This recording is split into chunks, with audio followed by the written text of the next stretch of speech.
Her and Bart had that conversation. Let the Yeah. past go. That was a really weird, gross scene, I thought, but they agreed they were gonna both let the past go and move forward. Yeah. So fucking move forward, Lily. Yeah. Lily, what the fuck are you doing? And Rufus, why are you even entertaining this at this point?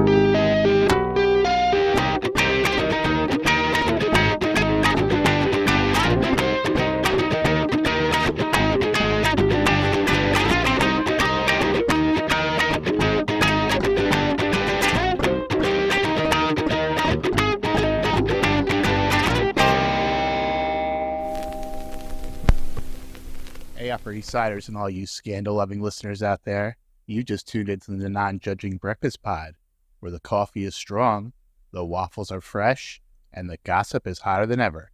My name is Leif, and I'm your seasoned Gossip Girl veteran. And I'm Steve, the newbie, the greenhorn, I don't know, Leif, what do you call the new kid on the block in second season terms in Gossip Girl? I don't know, but if you keep sneaking up on me, I think we got to put a bell on you. Kinky. Think about it. Oh, yo! So here's the deal, folks. Leif is a fan of Gossip Girl since it first aired, and I'm watching for the very first time. And together, we're your dynamic duo, bringing you all the drama, romance, and sometimes questionable fashion choices of this iconic 2007 series. That's right. Each week, we're going to be taking a deep dive, analyzing the show one episode at a time. We're going to look at all the obscure references, parallels, and of course, the couture catastrophes. And along the way, we're also going to be looking at some fandom stories and some behind-the-scenes gossip. And since we are all about inclusivity here at the Non-Judging Breakfast Pod, there is room for you at the Non-Judging Breakfast table. So go ahead and grab your mimosa or a cup of coffee or some of Chuck's special medicine if it's that kind of morning, and let's go ahead and get started. Yeah, so this episode will be coming out on September 9th, which means we're 3 days out from the Eagles' first game of the season. Yes. We are all Brazil. Yeah. Who are we playing? Packers. The Packers starting off against is that the Mexico game? Brazil. In Brazil. Yeah. They actually where you're not allowed to wear green. Not allowed to wear green. I was just about to say that is like that they're worried about the gang colors, and so I'm guessing it'll be a black and white Thank game. God for football season, because I know you like baseball, and I do root for the Phillies, but this is the worst time of the year for me sports-wise. And right now, when this airs, I cannot imagine how fucking stoked I'm going to be if they keep going the way the Phillies are going. The Phillies are really right great, now. so that's awesome. Yeah, but I just can't take the grind of the baseball season. I love it. I watch almost every single game. I watch every game I can, or I listen on the radio. I'm just an absolute nut. And like, I love going to like minor league games. I'm going to the Trenton Thunder on Sunday, and then I'm going to the Phillies on Monday. So, also, I want to say happy birthday to the wife of the pod, Robin. It was her birthday yesterday. Happy belated birthday. Yeah, happy belated birthday, Robin. And even though we don't know whether or not you're ever going to see this should be the only place I wish her a happy birthday. And be like, oh, I did wish you a happy birthday. Yeah. I'll vouch for you. But back to June when we're recording this, I heard you murdered someone this week. Oh, so I did. Once again, this is the third time I've killed Dan. I run a Pathfinder game on Wednesdays, and it is the third time that I have killed the Magus. And we play with a gentleman named Adam Frary, and we have developed the Adam Frary Guide to Frontline Fighters. And the number one rule is a minimum of 10 hit points per level. So these guys are a 10th level party. So to be a frontline character in the way that we play, your best bet is to have 100 hit points at this At level. least. At least. If you're going to be up front, visible, and sometimes the only target available, which is all of the boxes that were checked last night, you need at least 100. Give me a guess on the hit points. 90? Lower. Ooh. Ouch. 85? Lower. Wow. Is he not leveling? You're going to be shocked. 70? Lower. Okay, just He was at, what's the point? he had 60 hit points. And how? I don't know, but but when I killed him, it was, I remember, like, I had a quick and scorching ray and an attack. I hit him with a quick and scorching ray and an attack, and then the other guy went and hit him with a quick and scorching ray. I wasn't even rolling enough dice. I was rolling 5e dice in a Pathfinder game. I was rolling 3d6 per ray instead of 4. And when he said, well, that's it, I'm dead, I was like, I barely hit you. Like, I barely hit you. How are you dead? Oh, my. And I kind of felt bad because it was the third time I killed him. But then when he said he had 60 hit points, and everyone at the table gasped. Isaiah was like, minimum 10 per level, bro. Minimum 10 per level. What are you thinking? He's like, we're in a world where we just fought lamias and there are magical beasts just walking around. How are you at 6? He's like, I'm a wizard at 85. Yeah, something's got to be wrong there. That's impossible. He had a 0 con. He had a +0 con. He had a decent AC, but he was also the most hittable in the party. Like, he had the lowest AC and the lowest HP. And in that particular combat, they were fighting genies. They put up a wall of fire in a ring around him. Too much playing 5e. Yeah.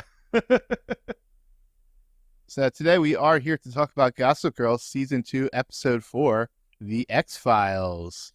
Yes. This is, of course, a take on The X-Files. The X-Files. Yeah, Not the E. Yeah. I definitely, I mean, I was a huge X-Files fan. And It's fun for a while. Yeah. I was a huge fan. I got into it. I feel like the movie was like announced, and my roommate was like super into it, and then got me into it, and we went, and there it was playing enough that we were able to watch from the beginning. And yeah, by the time the movie came out, I was already kind of bored with it. But being that that's when I got into it, Yeah, it made it more. Yeah. It was more interesting to me because that's when I got into it. Yeah. But yeah, and then it went on too long with no real conclusion to it, no real answers. But I loved it for a while. Mm-hmm. This episode originally aired on September 22nd, 2008. The Gossip Girl Wiki episode description reads, Vanessa discovers a scandalous secret about Katherine and enlists Blair's scheming expertise to use the information to help Nate. Meanwhile, Lily finds herself drawn back to her ex, Rufus, once again, and Dan and Serena face off in light of their breakup.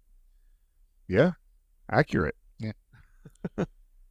Written by Robert Hull. This is his first of 10 episodes.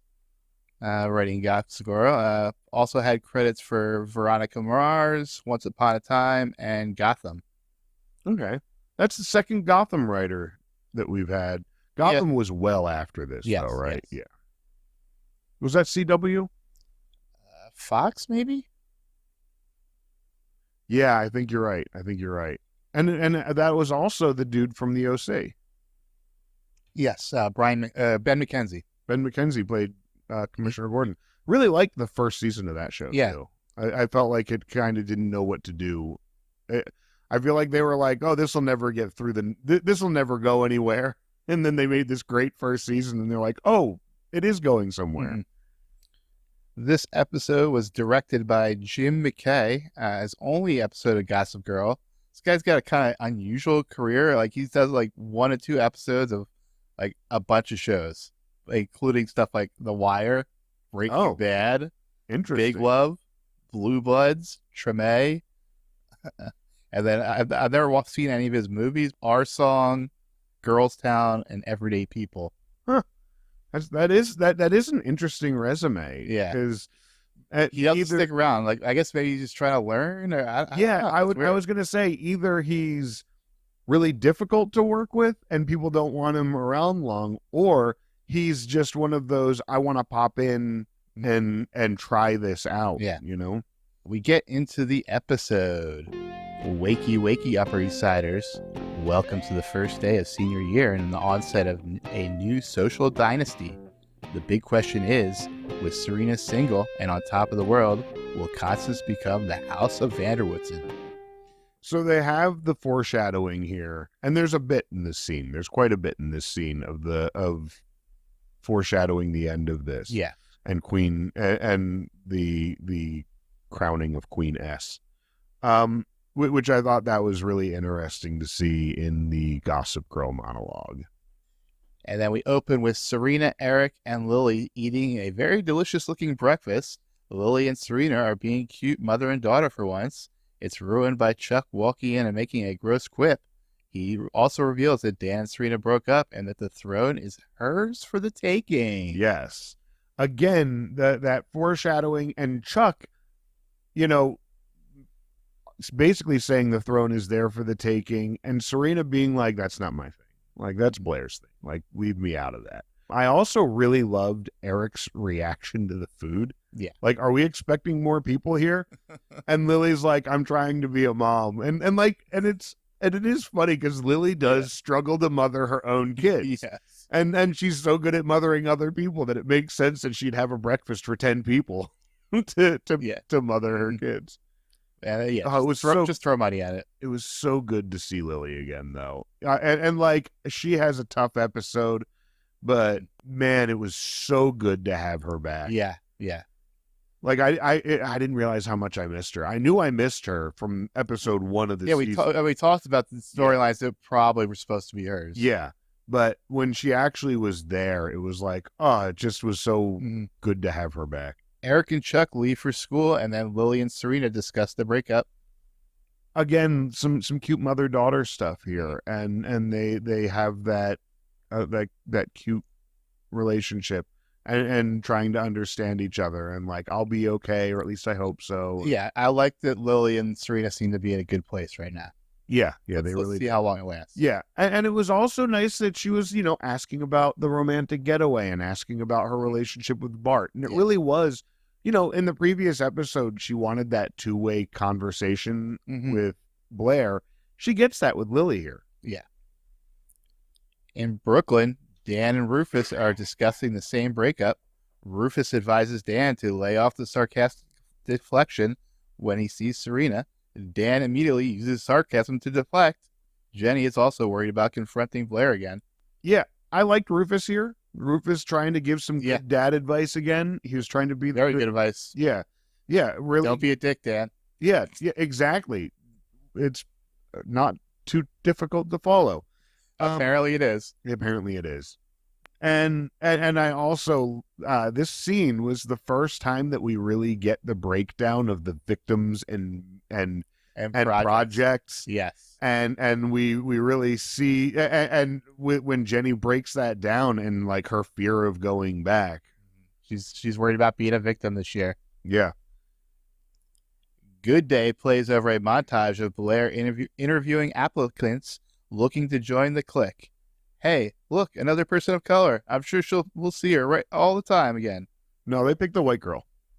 No, we're gonna see her again, right? They picked the white. They picked the white girl. Oh. I did see Iz kind of look like disappointed that she got shut down. A little smidge there. Well, I mean, she vacations in the Adirondacks. What are you thinking? But she's got 4 things to the Knicks. Her dad's the doctor for the Knicks. And they turn her down.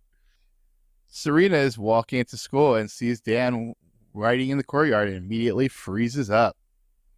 Yeah, you feel bad for Serena here. Yeah. Because she said that in the last episode, she still loves Dan. Yeah. And Dan was saying it too. Mm-hmm. Like Dan did say, I still, and she said, I know, me too. And so it was a two-way thing. But yeah, it's awkward to see each other, you know? Yeah.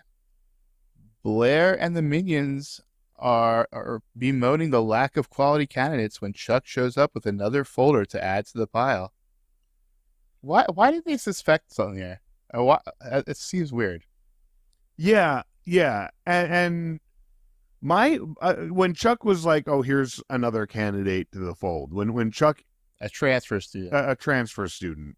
I mean, I figured he was up to something to get Blair back, which I'm still do. Yeah. But like, you know, I didn't see the scheme laid out. I'll be honest right now. They got me on the red herring here. Like they did. Like I fell for it on the first watch. Mm-hmm. What Reddit? Which one? Amanda, not one. I shouldn't say red herring, but like I did not see them working together. Oh, okay. That caught me. That surprised me. Yeah. That was good. Yeah. Chuck having her resume and whatnot also didn't really, on the first watch, that didn't register on my radar. Mm-hmm. Like it kind of did, like, oh, that must be the girl Chuck was talking about, but like it didn't really register. It's like, of course, Chuck's stalking the new girl. Like, well, he does have that little conversation with Eric about how he's using Blair's system to scout potential dates. Yes. Yeah. Again, I wish I would have remembered to bring up Eric more in that first scene, because the Chuck Eric relationship, and he's like, bring the orange juice, I have champagne chilling in the limo, and he's like, he's kidding, I think. But back to this scene, it didn't register. It registered to me that it was a matter of, what I really saw was, here's another girl I'm going to give to Blair to make her jealous, so that I'm going to be flirting with. So I'm going to show Blair I'm interested in this girl. That's what I saw. And I did not see what it was coming. In Brooklyn, Nate ambushes Vanessa. I don't know a lot, but if a woman isn't returning your phone calls, just showing up, probably not a good idea. Yeah, Vanessa, you could have told him. You could have said, hey, yeah, she blackmailed me and said that she would tell where the captain was. I guess, yeah. Maybe Katherine, part of the blackmail is he can't say anything. Well, I'll just assume that. Yeah, but even if that was, what would she do at that point? Like, she would reveal where the captain is. Yeah, maybe. But I mean, that's the whole blackmail. Yeah. Yeah. I mean, personally, I think Captain should be revealed, but yeah, well, the captain should be revealed, and also, I'm going to reveal that where your dad is. Okay, I'm going to reveal that you're blackmailing a 17-year-old that you're having sex with. You know, although they could skip the country before. Yeah, diplomatic immunity. Yeah.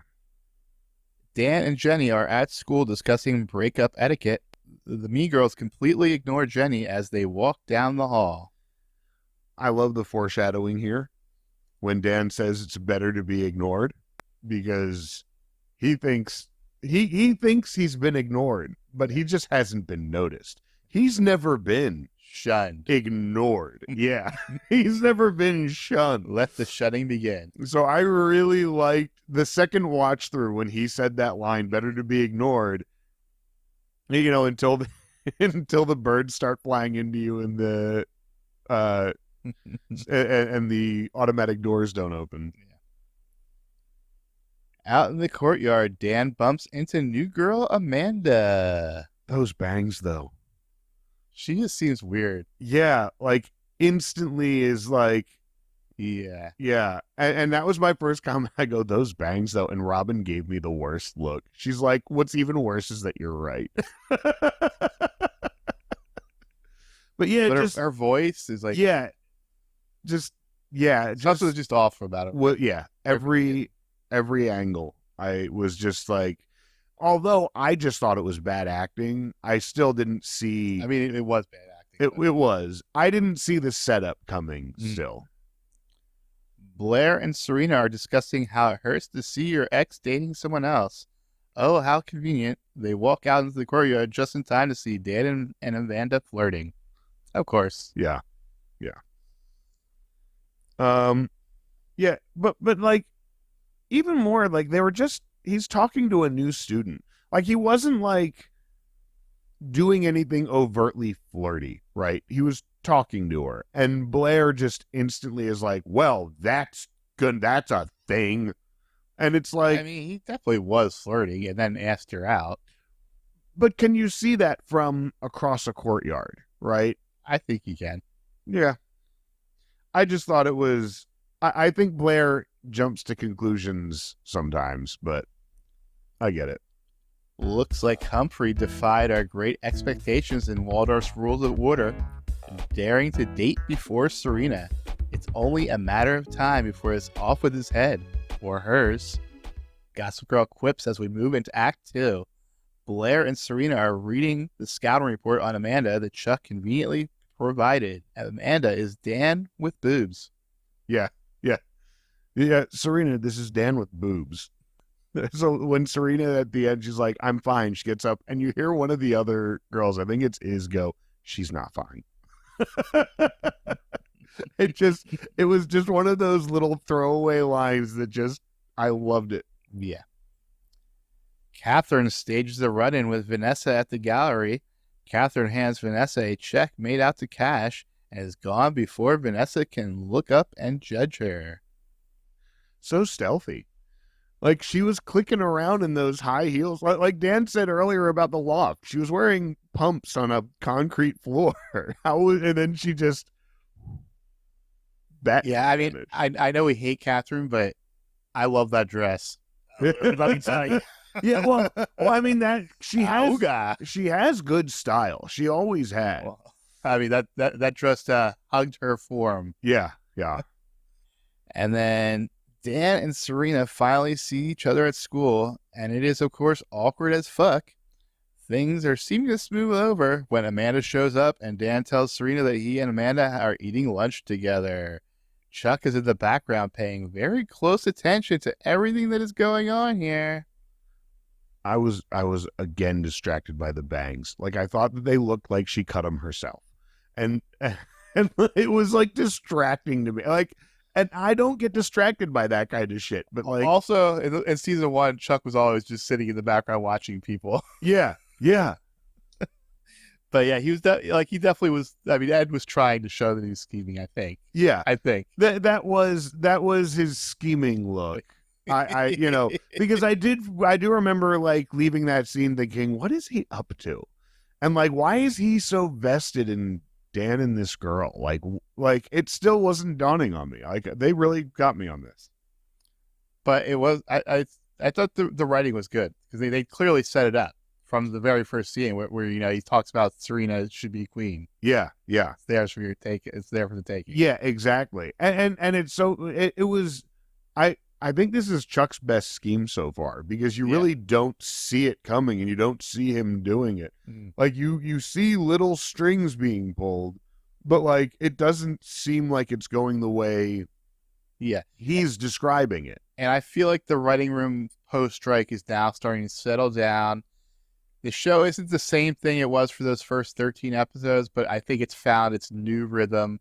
It's new. This is what the show is now. And I think they found their groove a little bit. Yeah, I agree with that. I think that is all very accurate. Mm-hmm. Chuck rubs the situation in Serena's face and then snaps a pic of Dan and Amanda for Gossip Girl. And this is where I was like, what is he up to? Like, careful, B, because he's up to something. But what? Like, why does that relationship mean anything to Chuck? It was... Other than is Chuck trying to get that girl because she's the new girl, but that just seemed a little too easy. I don't know. Lily shows up at the gallery to see Rufus because she clearly is lonely with Bart still out of town. Looks like they are going to see Repo Man together. It's better than Rufus and Vanessa, but I don't really want to see these two have an affair. It's easy to see why Lily has been married 5 times. Yeah, what the fuck are you doing, Lily? Like, what the fuck? And Rufus, what the fuck are you doing by inviting her to go to the movie with you? Like, what the fuck? You're seeing Claire now. And so what I was writing that line, I was kind of worried it was going to be taken as slut shaming, which is definitely not. I'm shaming Lily for being a shitty partner. Yeah. Oh yeah, yeah.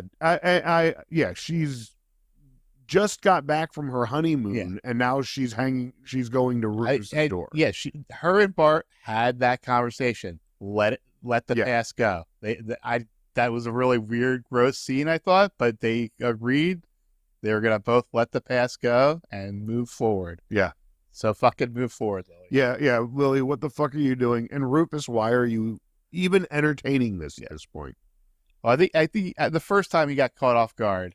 Yeah, but yeah. Then, I mean, yeah. I love how this resolves itself. Mm-hmm. I think it was perfect. But at this moment, I'm like, why are you going to the movies with Lily? Yeah. I mean, she just like kind of invited herself. Was he like can't really stop her from coming? I mean, but you could say that's not a good idea. Like you could be like, hey, I'm not ready for that. I'm not there. He could say what he says in the end. Yeah, you know. Back at Constance, Blair and the Mean Girls are threatening Amanda to stay away from Dan, and Serena sees and does nothing. Threatening with like violence. She drops the field hockey stick on her foot. Yeah. She like threatens her with violence to not go to lunch with her. Yeah. And Serena, like, oh, really? Lunch, Serena? The meal before dating? Yeah, that was good. Elsewhere in Manhattan, Vanessa is trying to return Katherine's check and is about to leave when she hears Katherine behind the door.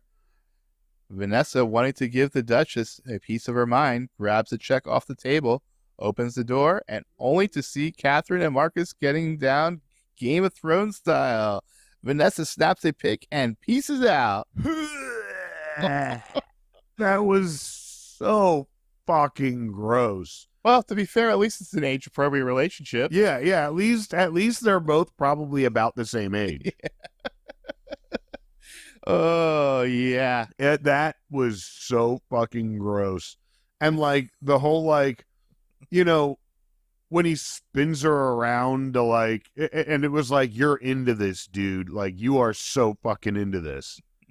That's gross, dude. Yeah, weird. Your dad's been, you're like, well, maybe not, because that's why apparently those guys just don't fuck their wives. Maybe they only fuck their kids? Anyone else? Anyone else? I don't. That's so fucking gross. Yeah.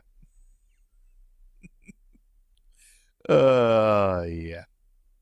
Dan has been stood up by Amanda, and Chuck is only too happy to tell him why. Dan defends Serena at first, but it's clear that Chuck got under his skin.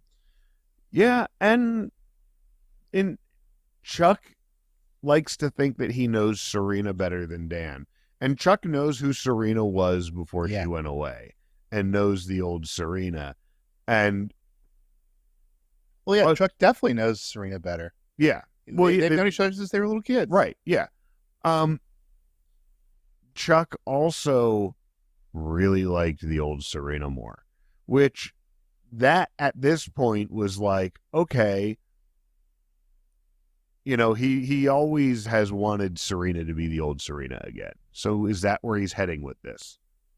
On the Met steps, Blair and her minions continue to bully Amanda. Serena is clearly uncomfortable with what's happening, but at the same time doing nothing to stop it. Amanda is terrible. Like, I feel like every time there's a new character on here, I have something to say about their shitty acting. But man, she's terrible. And Serena tries to resist, but like, not very hard.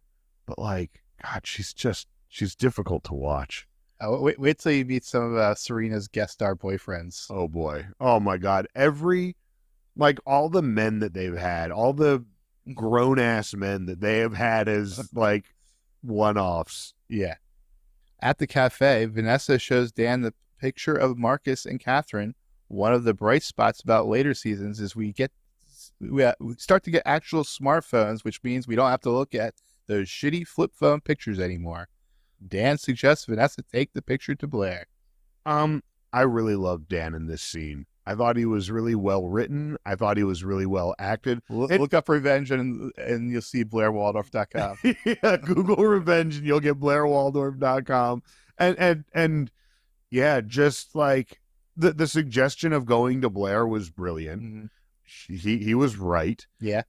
And just in general, I feel like Penn Badgley had a great episode acting wise. Yeah. I felt like he was really good. I think he likes playing the asshole. Yeah, I can see that. And he just is so good with the wit, with playing off the wit and the sarcasm. I really liked him in this scene. At school, Dan immediately gives up any moral high ground and takes a ride to Douche Town when confronting Serena. Yeah. It didn't look good for Serena either, because she did go to the lunch and do that. Yeah.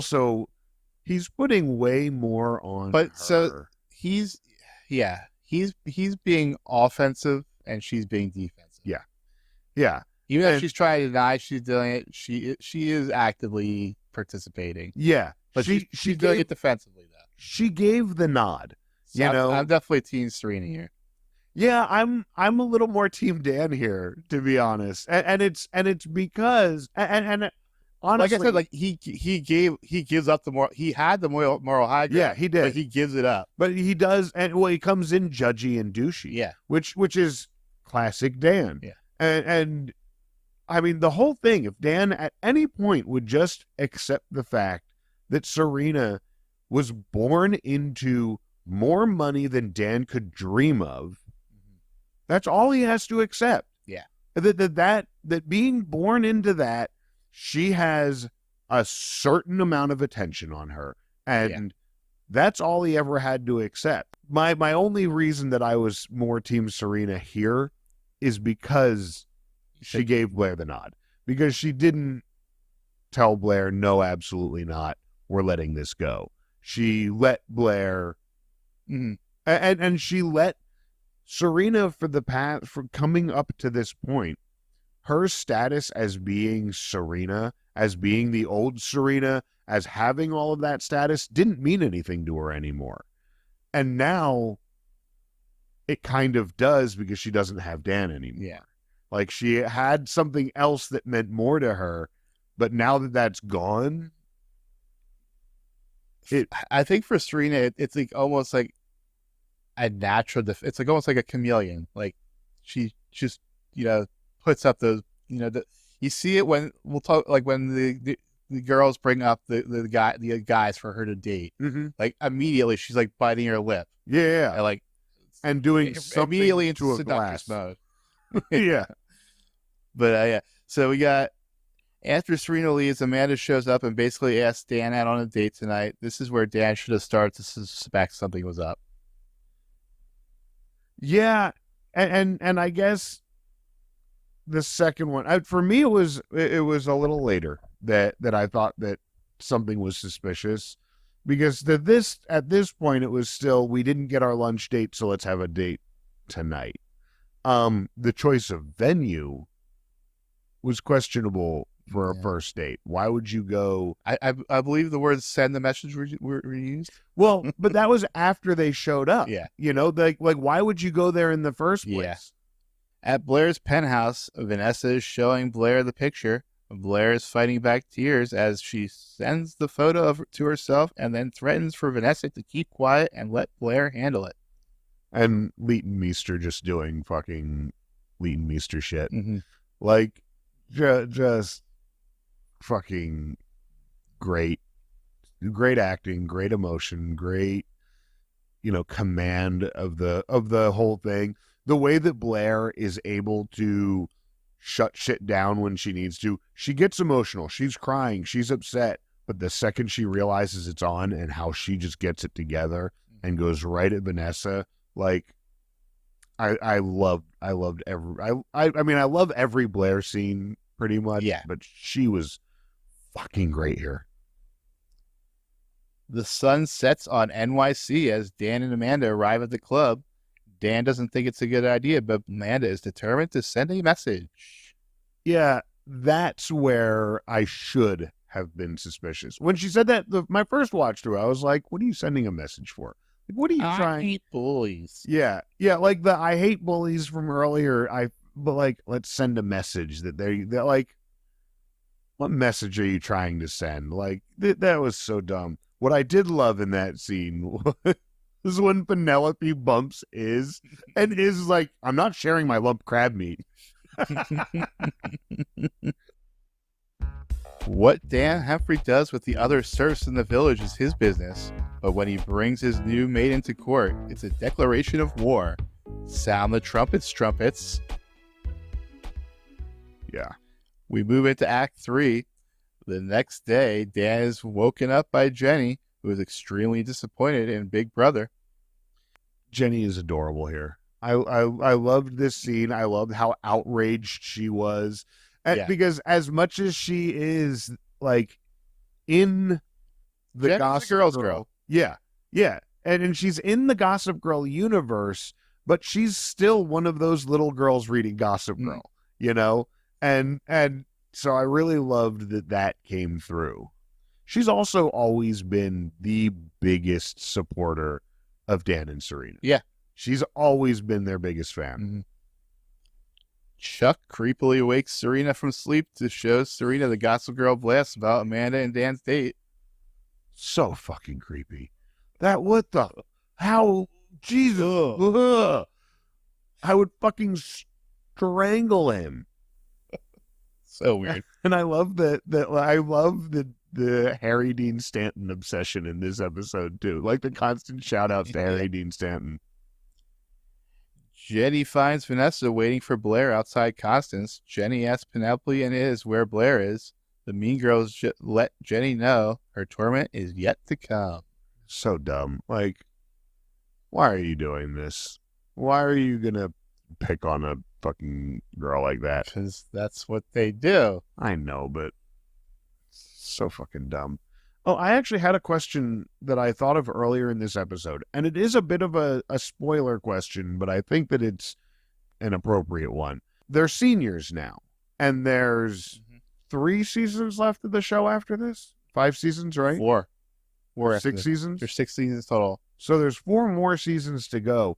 Do they graduate this year and we're post-high school? Yeah, college is definitely a big, like picking college is definitely a big theme of the season, and then they graduate. Jenny and Eric obviously still have another year. Yeah, another 2 years left. Yeah. Okay. I wanted to know because Constance and St. Jude have been such a backdrop for so many scenes. Never a classroom. Yeah, I mean that's kind of gone. Oh yeah, okay. I wasn't sure if they were going to continue with that or... There's a little bit with Jenny and Eric, but yeah.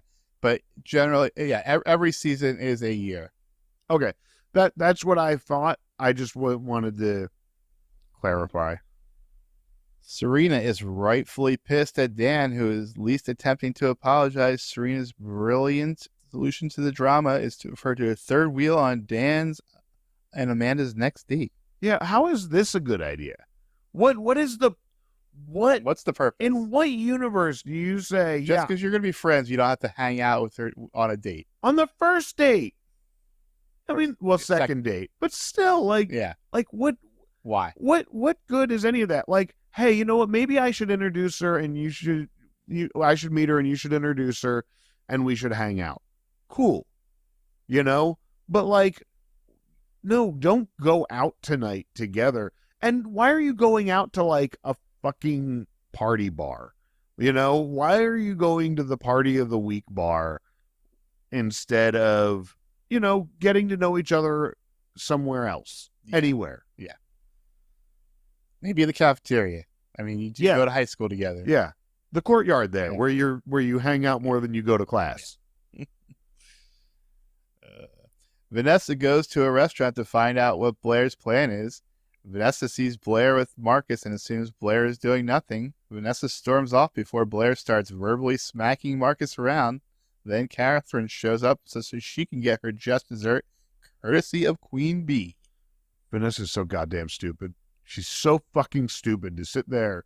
For Blair to tell her, like, a couple days ago, hey, I got this. Yeah. And then she sees one look and is like, oh, well, I'm going to go to the Duke instead. Like, you fucking idiot. You Fucking are Vanessa. like The worst. You underestimated fucking Blair, you idiot. But Blair is fucking masterful.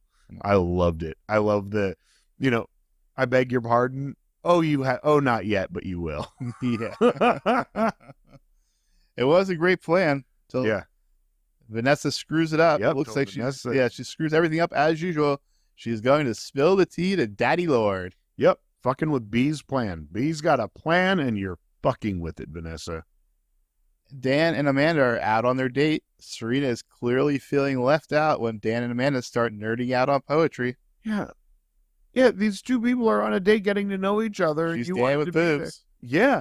And like, you're going to be insecure. Like, that is going to be the feeling you have when these two people are getting to know each other and you're trying to get to know her too.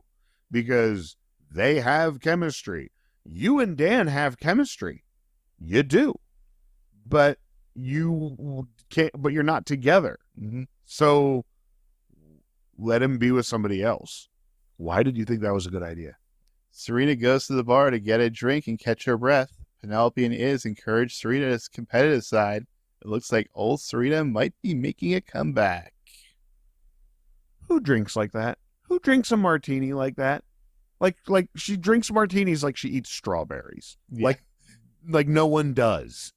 This is what I was talking about earlier, how she just instantly goes into seductress mode. Yeah, like without a thought about it. But like the martini glass on her lip, it's like, what is that sexy? When Blake Lively does it, yes. Yeah, I guess. I mean, never wanted to be a martini glass before, but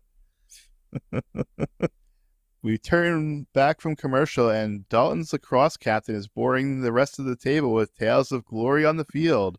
The girls step away, and lacrosse boy tries to have a dude pro moment with Dan, who just shakes his head and walks away.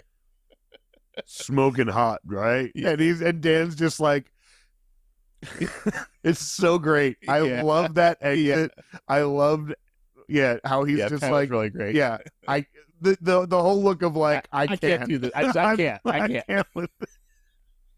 Just walked away. Loved it.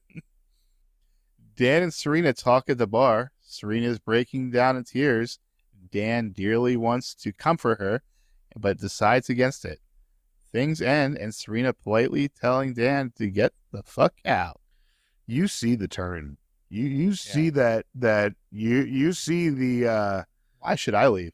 Yeah. Why should, like, this is where all my friends are. Yeah. And like, this isn't your kind of place. Yeah. Dan, you can't afford it here. and she's not wrong. Yeah. Like, why are you there in the first place? Yeah. Like, why is that where you went on this date? Yeah. Like, which really tells me that Serena picked the location, right? Like, it seems like, why would you let her pick the location of your three-way date? Like, weird. But yeah, you just see that kind of, that turn in her face. Yeah. That like, no, I need him to live. He's the only one that can keep Padme alive. Darth Serena. Blair reveals the truth about Katherine and Marcus to Nate. Blair blackmailed Katherine into paying off the Archibald debt and to leave New York with Marcus. However, V blew up the plan by going directly to the Duke. Fucking Vanessa. Blair had it covered. Blair had everything covered, and you actually probably would have won in the end here too. Like, Nate may have still been mad, because his reasons for being mad weren't about you fucking with Blair's plan. It was for not going to him in the first place. Yeah. Which is funny, because her whole thing to Vanessa, I will say this, Vanessa's whole thing to Blair was, I don't want Nate to know. Yeah. So in that respect, Blair was kind of fucking with Vanessa's side of it because she did ask for that one thing to be kept out of it. But the thing that Nate's mad about isn't her fucking with Blair's plan. It's not telling her in the first place. You went to Dan and then Blair? You're friends with Blair. Yeah, you hate Blair. At the club, Chuck eggs on the mean girls to Nartini Amanda. Yeah, this is so fucking dumb. Yeah, especially when you find out later that he egged Amanda on to do all this. Yeah, paid her. Yeah. When you realize that he set her up for this, like he's the one that was like, "Here, don't you guys remember how to throw a Nartini?" Mm-hmm. Ugh. Yeah. In Brooklyn, Lily is still lonely and makes another unannounced popover. It looks like Lily is looking for some Netflix and chill. Rufus does the right thing and shuts that shit down. Yeah. I feel for Lily here. Yeah. I really do. But you knew what you're getting into. Rufus was absolutely right. Rufus made it clear. You made this choice. I wanted this too, and you did not. Like, although he could have been a little less with the kiss when Claire showed up. It didn't have to be quite so like, like it could have been a very quick, nice kiss. It would have communicated everything. But he definitely was like, I need to let Lily know what I'm saying here. Mm-hmm. There is that little thing in the back of my head that says, if Claire wasn't on her way, what would Rufus have done? If he didn't already have a date with Claire, would he have come to that same conclusion? Yeah. Like he didn't. I guess we'll probably never know. Yeah. But he did the right thing. Mm-hmm. That's what's important here. Blair schleps all the way to the outer borough to give Vanessa a tongue lashing. In the words of Red Foreman, Vanessa is a dumbass. Yeah, you don't go to the queen if you don't want her to actually you don't go to Queen Bee if you don't want her to get shit done. Mm-hmm. Like, she's going to have a plan, and like, she's such a fucking dumbass. Penelope dumps a martini glass full of Nair on Amanda's head, whose hair begins to immediately fall out. I felt really bad for her. Yeah. Before we know she was paid. Yeah. I still feel bad even after, but before that, you felt really bad for her. Yeah. Although Robin does point out that it doesn't work that fast. That Nair has to like sit for 20 minutes. I kind of figured. Although that was like, I mean, don't you like dilute it with water, or no? Who knows? Someone right in tell us. I've never Naired. Judgmental Dan is in fine form when he tears Serena apart. Look out, Dan, you may be creating a monster.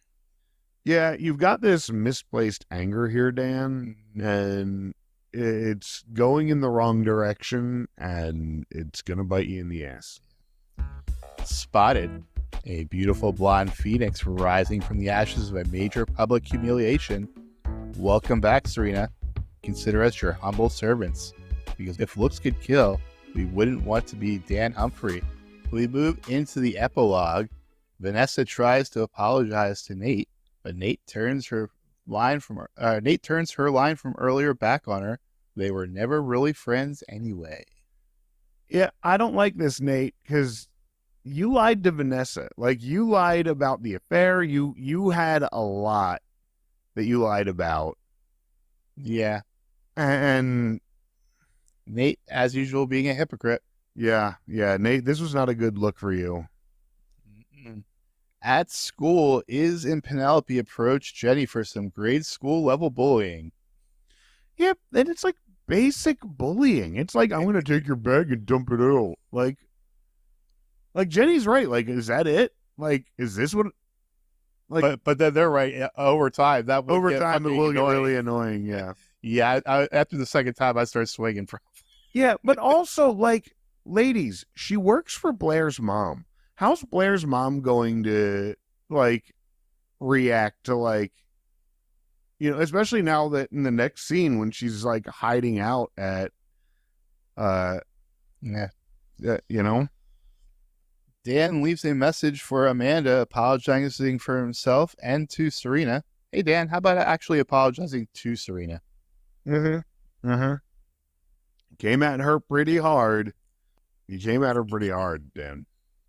Dan really wants Serena to be accountable for shit that she has, that she completely accounts for. And then he also wants her to be, because he wants her to be accountable for being this, super popular person, but he also wants her to be accountable for the actions that other people do around her. And wants her to be accountable for Penelope dropping this nair on her. And it's like, I get that you're pissed, but like you have always expected Serena to be more just different, someone more than she is. Yeah. We see Chuck having a meal with Amanda. It looks like Chuck orchestrated the whole thing to make Serena queen. Chuck is such a loving brother, wanting the best for his sister, right? Right? Yeah. Once I realized that Chuck was behind all of this, first, like I said, the first watch through, Chuck's up to something, but I had no idea where it was going. I didn't see his hand in any of this. This is definitely Chuck's first big successful scheme. Yeah.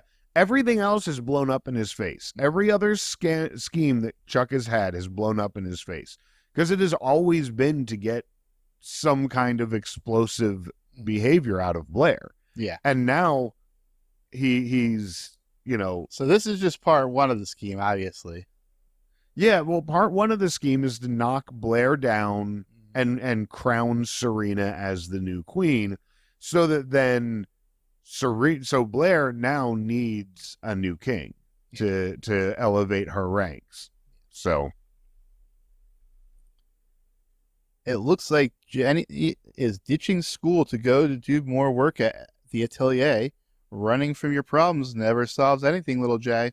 Yeah, apparently she can hide at atelier.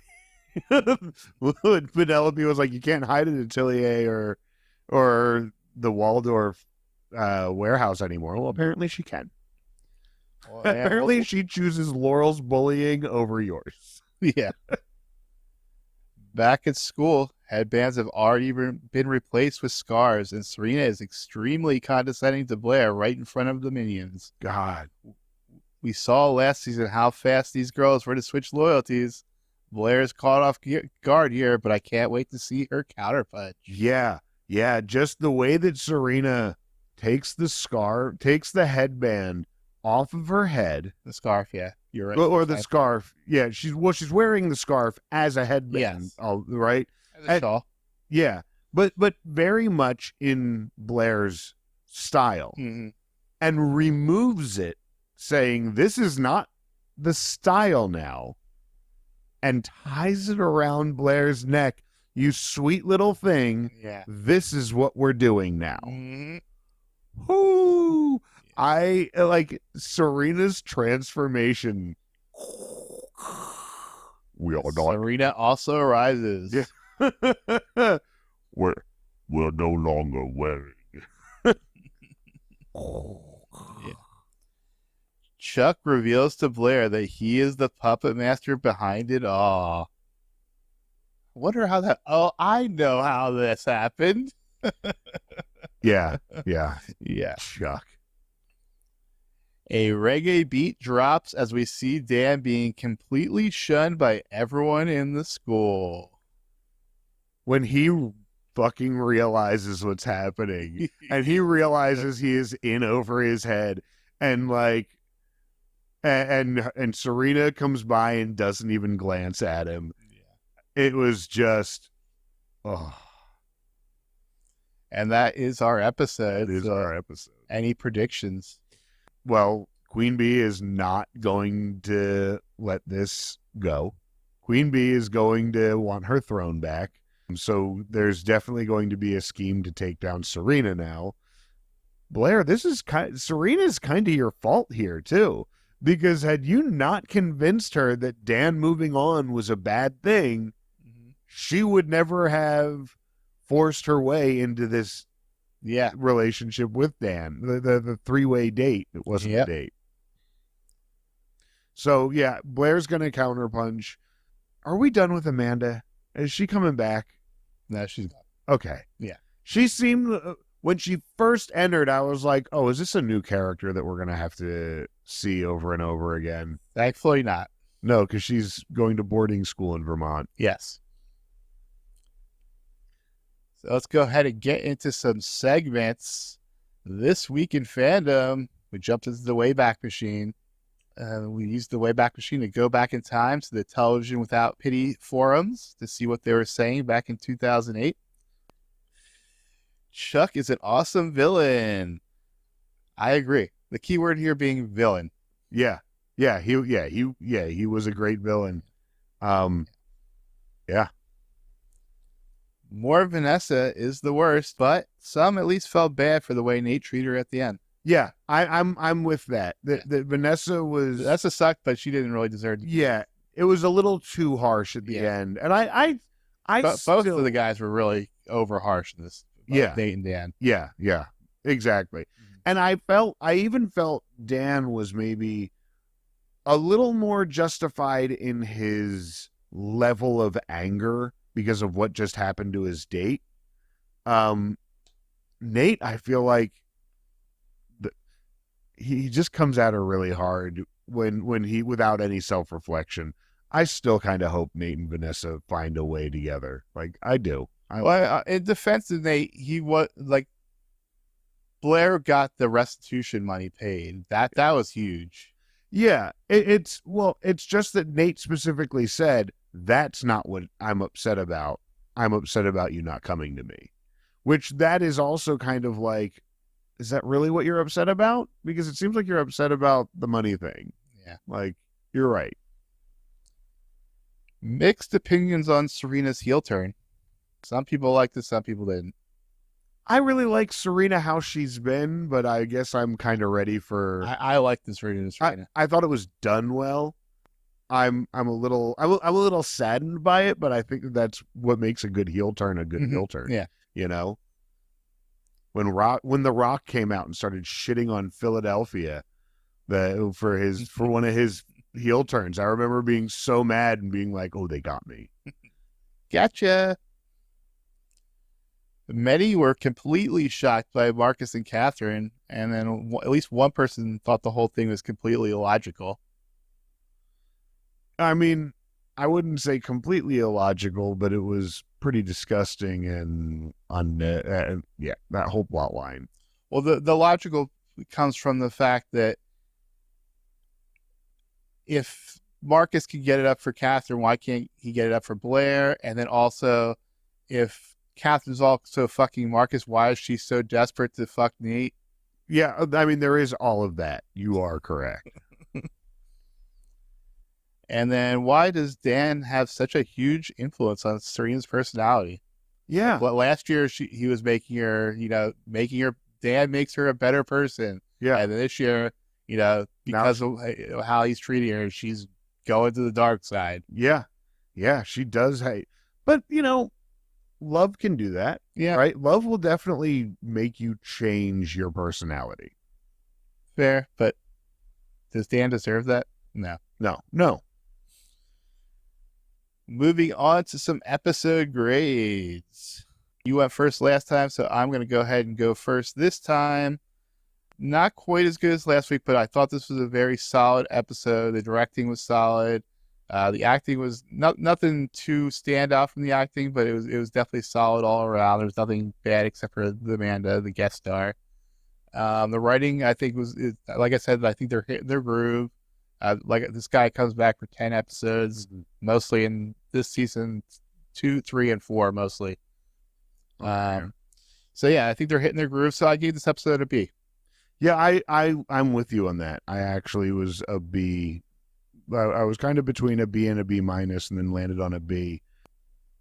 For pretty much everything that you just said. The I felt like it was a better written episode. I found they're finding that groove, like you said. I felt that Amanda was poorly acted and cast, but I feel like that happens a lot on this show. Mhm. And in general, I felt like it was solid, and it was definitely a step up from the beginning of this Yeah, season. the first 2 episodes. Yeah. Half the episodes were just off. Yeah, they were really tough to watch. Stock watch. Going up, I had Serena and Chuck. Serena, because she's now queen, and Chuck is his scheme. He ran through the whole episode. He got it. He ran the episode. Yeah. And then I also had Rufus going up because he started off weak with caving her at the first attempt, but then he finished strong, and he's got a girlfriend now, so good for him. Yeah. Yep. Who you got going up? All 3 are the same. I had Serena, Chuck, and Rufus, all for those same reasons. I also had Nate's stock going up because he's free of Katherine, or at least he should be free of Katherine. Yeah, I originally had Nate stock going up, but because he was such a dick at the end, I had kept him at neutral. That is a fair thing. I was kind of on the cusp of that, but I went ahead and gave him the up. Going down, Dan, you were a dick all episode. Dick, and yeah. Jenny, because you're skipping class now, and you're getting bullied, and yeah, not looking good for your future right now, Jenny. Vanessa, you're a fucking idiot. Fucking Vanessa. Blair, she is dethroned once again already. Mm-hmm. And then Lily, just because she was being really sad and pathetic. I have one more. I actually had all of the exact same ones as you. I had Dan, I had Lily, I had Blair.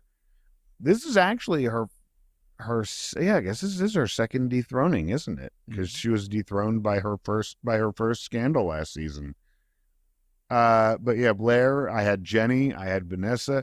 I also had Amanda's stock going down for just being fucking awful. Yeah. I just didn't really count her because, yeah, she's cool. I didn't know if she was going to be back or not, and so I figured anyone's fair game.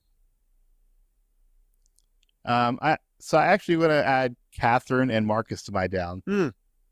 Same. I actually thought of that when you were going through your ups, and I meant to add them to my down as well. That both Katherine and Marcus getting shipped off. Thankfully, they are also gone. Sweet. I was actually worried she was going to come back at some point. I'm sure Nate will find some new old lady to bang. For money. For best outfit, I had Serena's gray and black bandage dress from Hervé Léger. All right. For me, I had Blair's outfit on selection day. The white cape. Yeah, the white cape, that like giant brooch holding it together, and I just thought it looked so. Yeah, I believe the cape was from Marc Jacobs. Okay. Yeah, very elegant and very. I like that a lot. So that is it for segments. I don't really have anything to plug this week. Do you got anything? I don't think I have anything coming. Oh, if you are in the Lock Haven area, I'm actually going to be playing the Fringe Fest next month in October. I'll give you more details on that. I can't remember the exact weekend, but I will be up there playing the Lock Haven Fringe Fest. You can follow me on social media on Instagram at Hot Capicola. And you can follow the podcast on Instagram and TikTok at Non-Judging Breakfast Pod.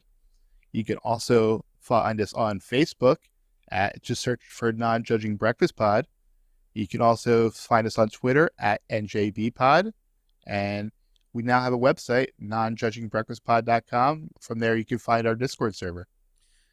And if you want to get in touch with us and send us an email and let us know what you're thinking, we'd love to hear your thoughts and read them on air. Our email address is nonjudgingbreakfastpod@gmail.com. And also, while you're sitting there listening, please be sure to subscribe, leave a comment. It really helps with our visibility, especially on iTunes and the Apple Podcasts. And also, more importantly, tell a friend what you're listening to and listen together and have an enjoyable experience with us. Next week, we'll be back to talk about Season 2, Episode 5, The Serena Also Rises. The next episode preview reads, Blair decides to sabotage her mother's show at Fashion Week. Jesus, Blair, what is wrong with you? She's obviously going through some shit. Yeah, she's going through some shit. She's not taking the dethroning well. Yeah. I mean, who is she going after? Jenny, Serena, or both? I mean, because I'm assuming both. Yeah, because I mean, presumably Jenny's involved with the show, and maybe Serena too. Now that Serena's queen, and the fashion model. Yeah, I don't know if you saw the thumbnail. No, I didn't. Okay, yeah. Is Serena in Serena in a dress? Yeah. I did see it now that I think of it. But yeah, so that all tracks. So of course that's gonna piss off Blair. Well, until next week, you know you love us. XOXO.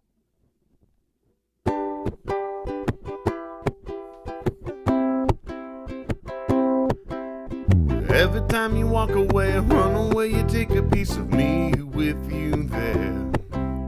Every time you walk away, run away, you take a piece of me with you there. Every time you walk away, run away, you take a piece of me with you there. Oh, it seems I'm walking right to your door. My heart's still resting, looking for something more. Are you ever gonna see everything you mean to me? I'm trying really hard to believe. Every time you walk away, run away, you take a piece of me with you there. Every time you walk away, run away, you take a piece of me with you there. Every time you walk away, run away, you take a piece of me with you there. Never feels right when I'm out here on my own. I left last night and it feels like way too long. Are you ever gonna see everything you mean to me? I'm trying really hard to believe. Every time you walk away, run away, you take a piece of me with you there. Every time you walk away, run away, you take a piece of me with you there. Every time you walk away, run away, you take a piece of me with you there. Come back to me. Smile and you'll make my life complete. So long as you're watching, he's winning. If you really want to make a man jealous, there's only one thing to do. Rufus, I invited you here for many reasons, but knowledge of romance is not... Every time you walk away or run away, you take a piece of me with you there. Every time you walk away or run away, you take a piece of me with you there. Every time you walk away or run away, you take a piece of me with you there. Every time you walk away or run away, you take a piece of me with you there. Every time you walk away or run away, you take a piece of me with you there.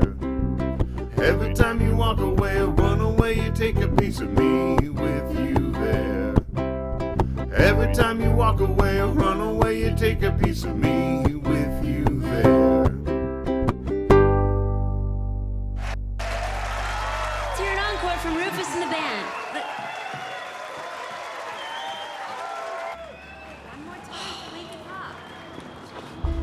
We're gonna take it. Get out of my way, Rufus. No. Get out of my way. No.